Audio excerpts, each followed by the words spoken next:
Hello दोस्तों, स्वागत है आप सभी का आपके अपने परिवार मैथ मस्ती में। मैं हूं आलोक सिंह आतिश और आज के इस वीडियो सेशन में हम लोग बात करने वाले हैं पदार्थ की चौथी अवस्था और पांचवी अवस्था की। जी हाँ दोस्तों, बचपन से तो हम सभी जान रहे होते हैं कि पदार्थ की चौथी अवस्था प्लाज्मा अवस्था होती है और पदार्थ की पांचवी अवस्था बॉस आइंस्टीन कंडेंसेट अवस्था होती है। लेकिन जब एक इस पे क्वेश्चन बन पड़ता है आपसे कि वास्तव में पदार्थ की चौथी अवस्था प्लाज्मा क्या होती है और बॉस आइंस्टीन कंडेंसेट अवस्था रियल में क्या होती है, तब हम लोग कंफ्यूज कर जाते हैं। तो आइए आज के इस सेशन में हम लोग इस कंफ्यूजन को दूर करें और इस पे किस टाइप से आपसे क्वेश्चन पूछे जा सकते हैं आपके कॉम्पिटिटिव एग्जाम में, उसको देखते हैं। आइए दोस्तों, हम लोग जब बात करते हैं पदार्थ की अवस्था के बारे में तो आप सबों को पता है कि पदार्थ को उसके भौतिक अवस्था के आधार पर उसके भौतिक अवस्था के आधार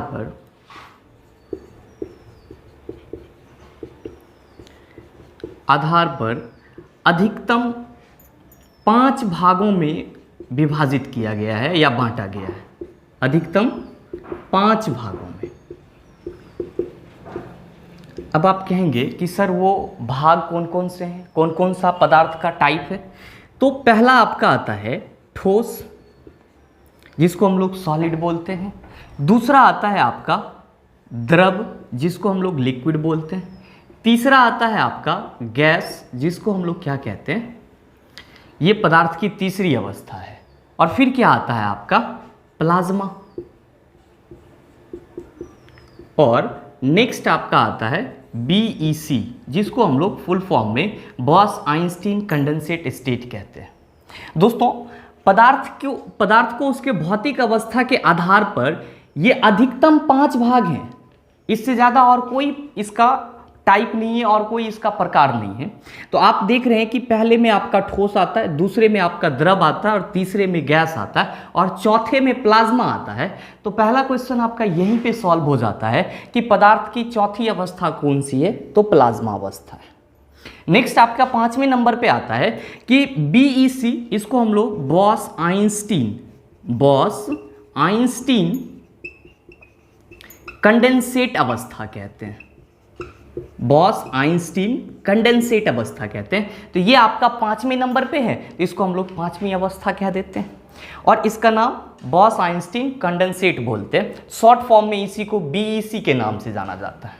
अब चौथी अवस्था और 5वीं अवस्था जब आप क्लियर कर लेते हो तो आपको लगता है कि सिर्फ तो ये तो एक सीक्वेंस थी और वो 4 नंबर पे था और ये 5 नंबर पे है। अब आप ठोस, द्रव और गैस, इन तीनों के प्रॉपर्टीज को जानते होंगे कुछ न कुछ, कि ठोस जो होता है इसका आकार और आयतन निश्चित होता है, इसका आकार क्या होता है, निश्चित नहीं होता, आयतन निश्चित होता है। गैस का न तो आकार निश्चित होता और न ही आयतन निश्चित होता। ये कॉमन सा बात है, इतना हम लोगों को पता रहता है। लेकिन सवाल ये उठता है कि सर प्लाज्मा चतुर्थ अवस्था तो है, ये हम मानते हैं, लेकिन रियल में ये क्या है, कौन सा रूप है, किसको हम प्लाज्मा अवस्था कहेंगे, बहुत बड़ा कंफ्यूजन पैदा करता है। रियल में BEC क्या है, इसको हम क्या कहेंगे। समझ रहे हैं कि ये 5वीं अवस्था है, लेकिन वास्तव में ये क्या है। तो आइए हम लोग इसको एक्सप्लेन करके पढ़ते हैं कि रियल में ये क्या है और इस पे आपसे किस टाइप के क्वेश्चन पूछे जाते हैं। आइए दोस्तों, अब हम लोग बात करते हैं प्लाज्मा अवस्था की। अब एक चीज तो आप लोगों के जहन से निकल गया होगा कि पदार्थों को उसके भौतिक अवस्था के आधार पर अधिकतम हम कितने भाग में बांट सकते हैं, 5 भाग में। आपको पता चल गया कि ये जो प्लाज्मा है ये चौथा नंबर का अवस्था है। प्लाज्मा जो है ये चौथा नंबर का अवस्था है। अब आपको चाहिए कि सर इसका डेफिनेशन क्या होता है, ये चीज़ हम बचपन से लिखते आ रहे हैं इसको। तो आइए सिंपल वे में हम लोग क्या कहते हैं कि प्लाज्मा अवस्था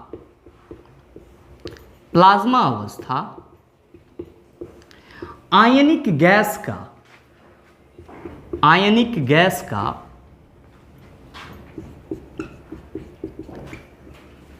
एक रूप होता है। आयनिक गैस का एक रूप होता है, या आप ये भी कह सकते हैं, रूप अगर ना बोलो तो, कि प्लाज्मा अवस्था आयनिक गैस को बोलते हैं। अब आप लोग गैस तो समझ रहे होंगे क्योंकि इसको बचपन से पढ़ते आ रहे हैं, लेकिन यहाँ पे आयनिक वर्ड आपको थोड़ा सा अटपटा लग रहा होगा। दोस्तों इसको इंग्लिश में हम लोग आयोनाइज्ड बोलते हैं। क्या बोलते हैं? आयोनाइज्ड। अब यहाँ आयोनाइज से आपको आयन आ जाता है, क्या आ जाता है? आयन। और जब आप आयन कह रहे हो इसको, तो आप इसको हिंदी में भी दोस्तों आयन ही लिखते हैं, इसीलिए कोई कंफ्यूजन का बात नहीं है। इस वर्ड से आपके दिमाग में दो चीज का तो ख्याल पक्का आ गया होगा। किस किस चीज का? पहला पॉजिटिव का और दूसरा नेगेटिव का। क्या पॉजिटिव और नेगेटिव? भैया आवेश पॉजिटिव और नेगेटिव, इस चीज का आपके मन में ख्याल आ गया होगा। तो आप कहते हैं कि सर जिस पे पॉजिटिव और नेगेटिव चार्ज होता है उसी को हम लोग आयन कहते हैं, यही बात होती है। अब मैंने यहाँ पे लिखा कि प्लाज्मा अवस्था आयनिक गैस का एक रूप होता है, तब गैस में कैसे आयन आएगा? तो एक वर्ड में समझ लीजिए इसको भी, कि आपका जो नॉर्मल प्रेशर होता है जिसको हम लोग समान दाब कहते हैं, समान दाब पर कोई भी गैस जो होता है, चाहे आपका वो एयर ही क्यों ना हो, कोई भी गैस समान दाब पर, आप एयर भी रख सकते हो, वो क्या होता है? इलेक्ट्रिसिटी का, विद्युत का कुचालक होता है। क्या होता है? विद्युत का कुचालक होता है। मतलब क्या हुआ कि समान दाब पर किसी भी गैस से, जिस दाब पर हम लोग रह रहे हैं, इस दाब पर किसी भी गैस से विद्युत धारा प्रभावित नहीं हो सकती है, विद्युत आवेश प्रवाहित नहीं हो सकती है। लेकिन दोस्तों जैसे ही हम दाब क्या करते हैं? निम्न कर देते हैं। दाब क्या करते हैं? निम्न कर देते हैं, प्रेशर को लो कर देते हैं, तो जो गैस होता है या आपका खुद एयर भी, ये क्या करता है? विद्युत का चालन करना शुरू कर देता है। इलेक्ट्रिसिटी का क्या करता है? चालन करना शुरू करता है। दोस्तों आपको पता है कि जब कोई चीज विद्युत का चालन करता है तो वो अपने अंदर आवेश को प्रवाहित करता है, तो आवेश या तो पॉजिटिव होगी या फिर निगेटिव होगी। तो ऐसा क्या हुआ कि जब साइंटिस्ट पदार्थ के तीनों अवस्था के बारे में पूरी तरह से एक्सप्लेन कर चुके थे, तो उन सबों ने एक नया घटना देखा। और वो घटना क्या देखा? कि उन्होंने देखा कि जब किसी गैस को निम्न दाब पर ले जा रहे हैं, क्या कर रहे हैं? निम्न दाब पर ले जा रहे हैं, तो वो विद्युत का चालन करने लगती है। तब उन्होंने उस गैस को क्या नाम दे दिया? आयनिक गैस नाम दे दिया। और जैसे ही वो विद्युत का चालन करती है, तब उन्होंने एक और घटना देखा। कौन सी घटना देखा? कि वो गैस ग्लो करती है, मतलब चमकीला दिखाई पड़ता है। और वैज्ञानिकों ने इस घटना का क्या नाम दे दिया? कि ये जो आयनिक गैस आपको इलेक्ट्रिसिटी कंडक्शन कर रही है, मतलब विद्युत का चालन कर रही है और चमकीला दिखाई दे रही है, ये गैस ही का एक अलग रूप है। अब ये गैस जब आप पढ़ें तो आपको पता है कि गैस का गुण क्या होता है। समान गैस हम किसी चीज को भी कह सकते हैं, लेकिन जब उसी गैस को कम दाब पर ले जा करके उससे विद्युत धारा प्रवाहित करवा देंगे, तब वो हमारा क्या हो जाएगा? पदार्थ का चौथा अवस्था हो जाएगा। और वैज्ञानिकों ने इस चीज का क्या नाम दे दिया? ये प्लाज्मा अवस्था है। तो दोस्तों ये चीज आपका क्लियर हो गया होगा कि पदार्थ की प्लाज्मा अवस्था वास्तव में क्या होती है। तो हम लोग सिंपल कहते हैं कि प्लाज्मा अवस्था आयनिक गैस का एक रूप होता है। अब बात ये उठता है कि चलो सर, ठोस, द्रव और गैस हमने खोजा तो इसका अपना एक मकसद था, तो प्लाज्मा अवस्था का क्या कोई उपयोग होता है? होता है ना इसका उपयोग। इसका उपयोग आप अपने घर में जो आपके इलेक्ट्रिक बोर्ड में इंडिकेटर लगा होता है, वो आपको बहुत ज़्यादा चमकीला दिखाई पड़ता है। रीज़न क्या है? क्योंकि उसमें पदार्थ की प्लाज्मा अवस्था का यूज होता है। अब क्या उसमें कोई कीड़ा है क्या, या कोई कण है प्लाज्मा अवस्था जो डाल दिया जाएगा? आप लोगों ने नाम सुना होगा कि जितने भी आपके फ्लूरोसेंट ट्यूब हैं या बल्ब है, उसमें अक्रिय गैस भरी जाती है, और जब आप उससे विद्युत का चालन करते हैं तो वो अक्रिय गैस ग्लो करता रहता है। नेक्स्ट दोस्तों, एक जो सबसे अहम चीज होता है, ये तो आपका कॉमन सा बात होता है कि सूर्य और तारे में भी प्लाज्मा अवस्था होती है। पदार्थ की चौथी अवस्था वहां भी होती है।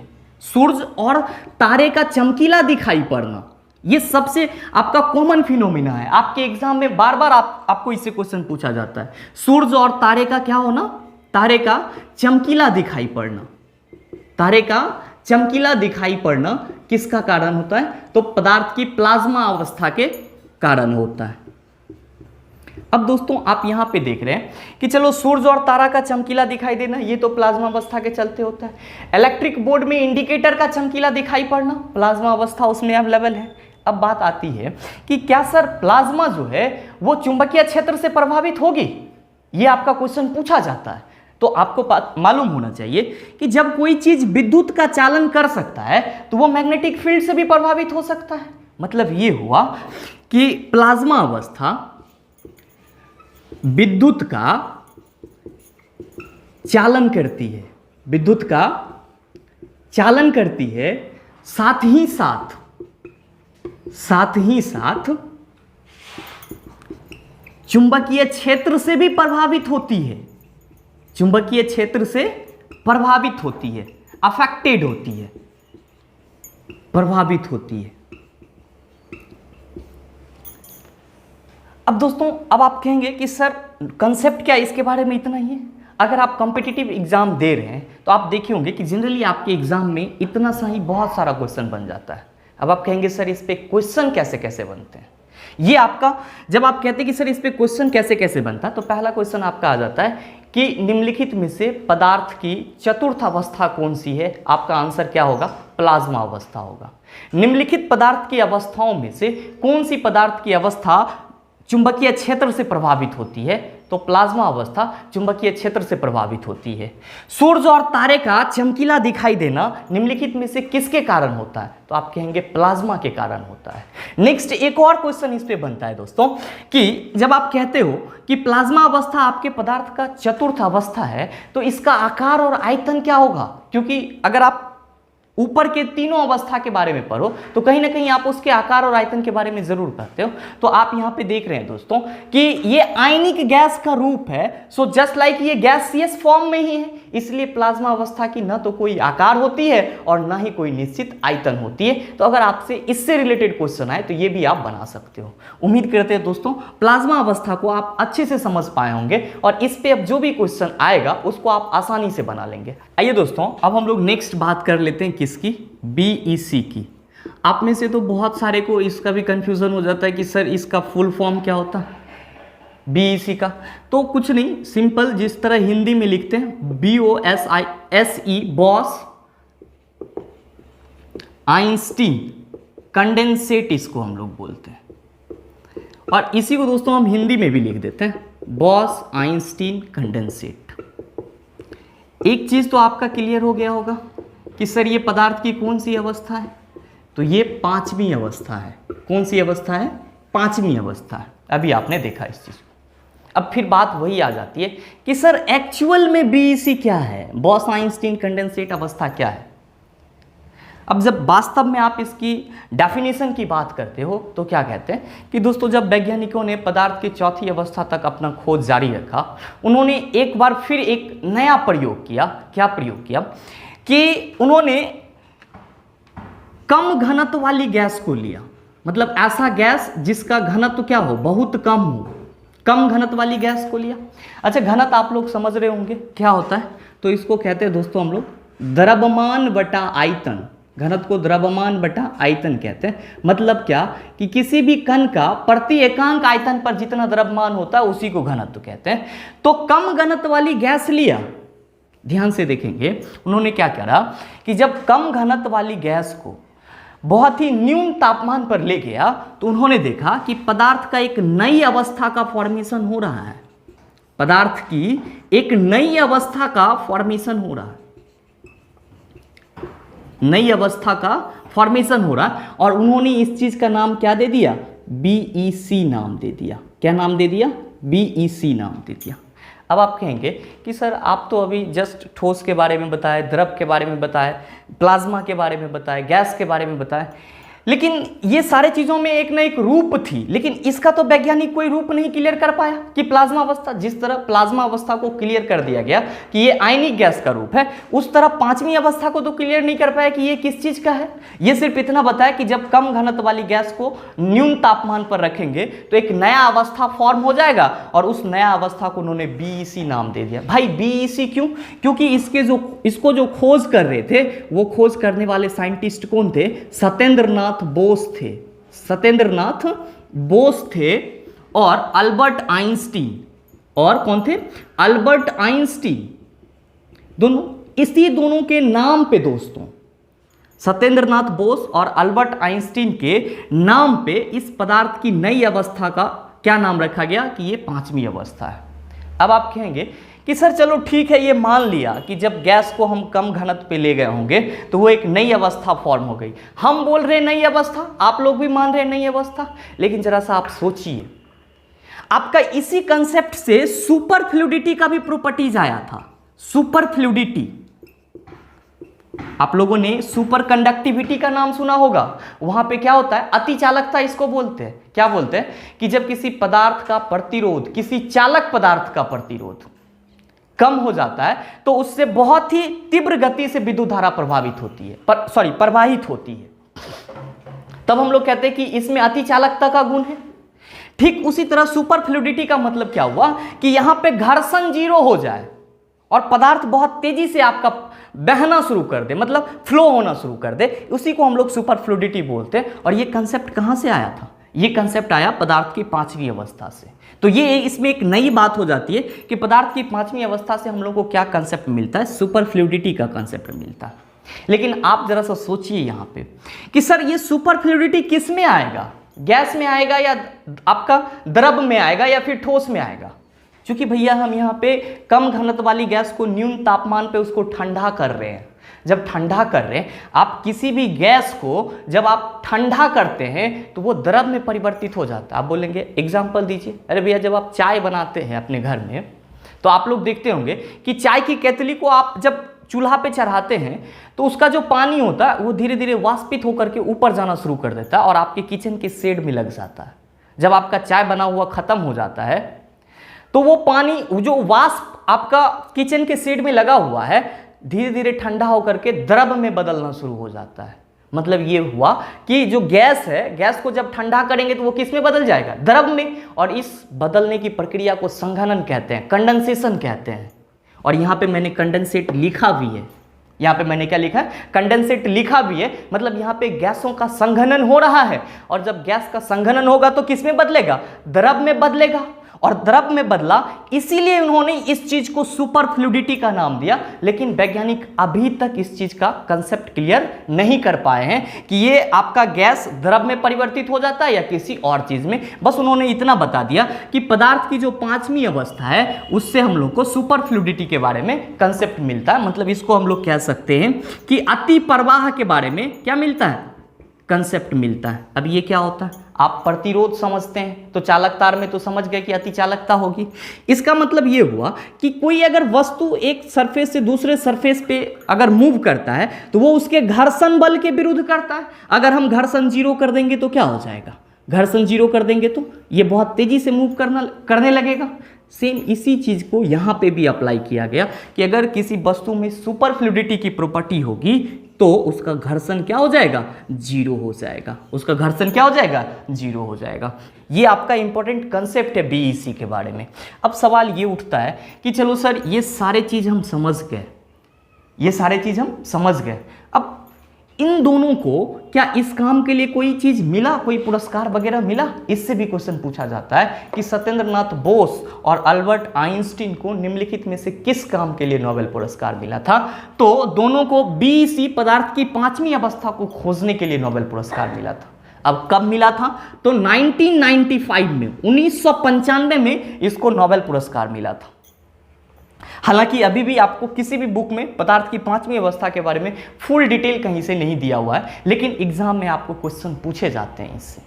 अब वो क्वेश्चन क्या होते हैं तो जरा सा ये भी सुन लीजिए क्वेश्चन कि आपसे पहला क्वेश्चन ये पूछा जाता है कि सर पदार्थ की 5वीं अवस्था निम्नलिखित में से कौन है? तो आप कहेंगे BEC, boss Einstein condensate state. पदार्थ की 5वीं अवस्था को खोजा कौन था? तो सत्येंद्र नाथ बोस और अल्बर्ट आइंस्टीन ने। इन दोनों को नोबेल पुरस्कार कब मिला? तो 1995, 1995 में।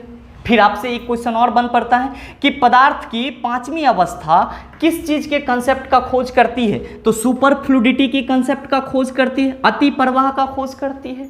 अब आपसे एक और क्वेश्चन बन पड़ता है इस पे कि कम घनत्व वाले गैस को जब न्यून तापमान पर रखा जाता है तो पदार्थ की एक नई अवस्था का आविर्भाव होता है और वो अवस्था है कौन सा? आपका BEC, boss Einstein condensate state है।